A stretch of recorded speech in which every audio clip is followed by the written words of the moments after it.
Hello बच्चों, let's read the question. The question says, why is concentration of ozone less over north and south poles? Option A, chlorofluorocarbons accumulate only in the area where air is cold. Option B, chlorofluorocarbons use is highest in these areas. Option C, chlorofluorocarbon stick to frozen water vapor and are able to act as catalyst. Option D, UV rays are stronger in the atmosphere. Question में हमसे बोला गया है कि north pole और south pole में जो ozone layer की कॉन्सेंट्रेशन है वो कम क्यों है, यानी कि ओजोन लेयर थिनिंग क्यों है in north pole and south pole. हमारे पास 4 ऑप्शंस है, हम इनमें से एक करेक्ट ऑप्शन को चूज करना है। की कॉन्सेप्ट देखते हैं पहले इस क्वेश्चन का। तो इस क्वेश्चन में हमारा की कॉन्सेप्ट है ozone layer depletion. Ozone layer depletion का मतलब क्या है कि जो स्ट्रेटोस्फेयर में गुड ओजोन प्रेजेंट है, जो प्रोटेक्ट करती है हमें फ्रॉम यूवी रेज, उसकी थिनिंग हो रही है, यानी कि जो उसकी कॉन्सेंट्रेशन है वो कम हो रही है।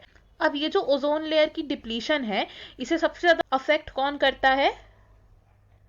क्लोरो फ्लोरो कार्बन्स, जिन्हें हम CFCs भी कहते हैं। अब ये जो क्लोरोफ्लोरोकार्बन्स होते हैं, इन्हें मेजरली यूज किया जाता है एज रेफ्रिजरेंट्स। और नाउअडेज क्लोरोफ्लोरोकार्बन्स का यूज इंक्रीज हो रहा है, जिसकी वजह से ओजोन लेयर को इफेक्ट पड़ रहा है। अब ये जो क्लोरोफ्लोरोकार्बन्स है, इनका रिलीज होता है in the lower layers of atmosphere, और ये क्लोरोफ्लोरोकार्बन्स क्या करते हैं, रिलीज होने के बाद मूव करते हैं इन द अपवर्ड डायरेक्शन। और ये कहाँ रीच करते हैं? They reach stratosphere. और स्ट्रेटोस्फेयर में रीच होने के बाद ये क्या करते हैं? यूवी के साथ रिएक्ट करते हैं। रिएक्ट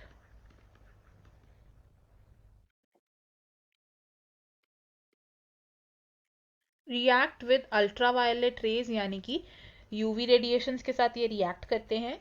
और इनके रिएक्शन से क्या होता है? एक क्लोराइड फ्री रेडिकल आयन का रिलीज होता है। क्लोराइड आयन इज रिलीज्ड, यानी कि Cl माइनस का यहाँ पर रिलीज होता है। और ये जो क्लोराइड आयन है, ये डिग्रेडेशन करता है ओजोन की, जिससे कि मॉलिक्यूलर ऑक्सीजन रिलीज होता है। Further it degrades ozone and इससे क्या होगा? Molecular oxygen is release. और अब क्योंकि क्लोरोफ्लोरोकार्बन्स का जो यूज है वो इंक्रीज हो रहा है, तो जिसकी वजह से जो क्लोराइड आयंस है उनका कॉन्सेंट्रेशन भी इंक्रीज हो रहा है। तो इवेंचुअली क्या हो रहा है? डिग्रेडेशन ऑफ ओजोन का जो रेट है वो रैपिडली इंक्रीज हो रहा है, जिसकी वजह से ozone layer is becoming thin, यानी कि ओजोन लेयर की कॉन्सेंट्रेशन कम हो रही है। अब अगर हम बात करें north pole and south pole की, north pole and south poles की, तो ये जो पोलर रीजन्स होते हैं, यहाँ पर टेम्परेचर कैसा है? लो टेम्परेचर है। अब लो टेम्परेचर क्या करता है? क्लोरोफ्लोरोकार्बन्स की एक्टिविटी को और ज्यादा फेवर करता है। तो it favours the activity of chlorofluorocarbon. अब क्लोरोफ्लोरोकार्बन की एक्टिविटी कैसे फेवर हो रही है? By low temperature. तो लो टेम्परेचर में ये जो CFC होते हैं, यानी कि जो क्लोरोफ्लोरोकार्बन होते हैं, ये क्या करते हैं? ये अटैच हो जाते हैं with the frozen water vapour. और देन ये जो क्लोरोफ्लोरोकार्बन है, ये एफिशिएंट कैटलिस्ट की तरह वर्क कर सकते हैं। तो दे एक्ट एज कैटलिस्ट, जिनकी वजह से जो ओजोन लेयर का डिग्रेडेशन है उसका रेट इंक्रीज हो जाता है।